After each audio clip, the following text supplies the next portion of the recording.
O nosso paladar ele é formado, ele não é só instintivo, ele é instintivo e ele é formado. Então eu educo o paladar.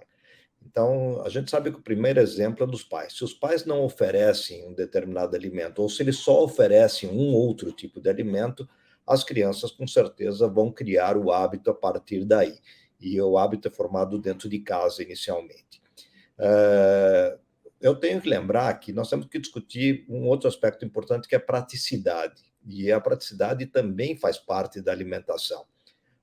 Eu não posso cobrar de uma mãe que ela tenha uma condição de preparar um lanche da sua criança ou das suas crianças e também algumas vezes dos outros membros adultos da casa, se ela sai de casa às 4 horas da manhã e ela volta meia-noite e ela tem que ainda se preocupar com todo o aspecto da alimentação da casa e ainda preparar para todas as condições para o dia seguinte das crianças. Então, ela vai usar o alimento que ela tem disponível, o alimento que é mais prático, o alimento que é mais rápido.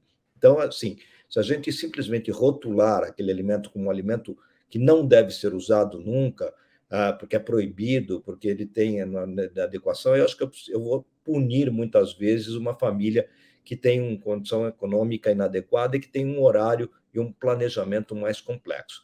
Eu acho que a gente tem que aprender a usar o melhor de cada coisa.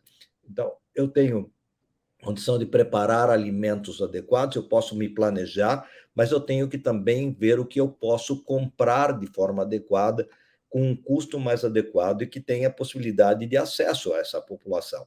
Então, eu acho que esse é um aspecto bem difícil. Eu acho que eu sempre digo assim: o alimento de uso não frequente, ele tem que ser um alimento de uso não frequente. Então, o alimento de prazer, ele pode ser parte da nossa alimentação, mas se ele foi feito para ser utilizado raramente ou em ocasiões especiais, ele é para ser usado em condições especiais. Então, eu falo assim, vamos imaginar, você pode dar refrigerante? Eu acho que você pode dar refrigerante, mas você tem que usar dentro de uma parcimônia, você tem que dar quando é possível, numa determinada situação específica, não todo dia. E aí tem condição, a mesma coisa o doce, a mesma coisa o chocolate, a mesma coisa um bolo. Uh, todos nós comemos bolo. Eu acho que não tem por que não comer bolo. Só que eu não posso comer bolo todo dia.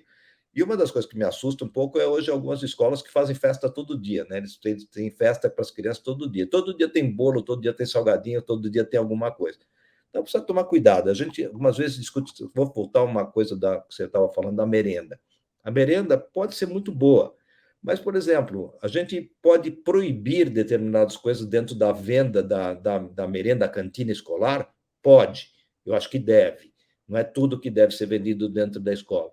Mas cuidado que também que alguns alimentos que são permitidos dentro da escola são uma porcaria. São alimentos com uma enorme quantidade de frituras, têm uma enorme quantidade de gordura, e são alimentos que, teoricamente, até são caseiros.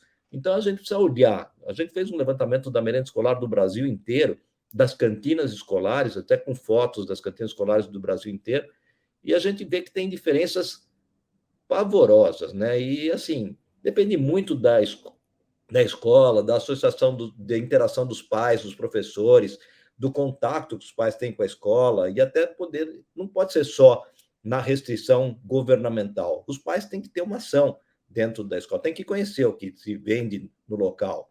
Então, a gente tem, é um aspecto muito complexo que a gente não vai resolver com canetada ou com restrições.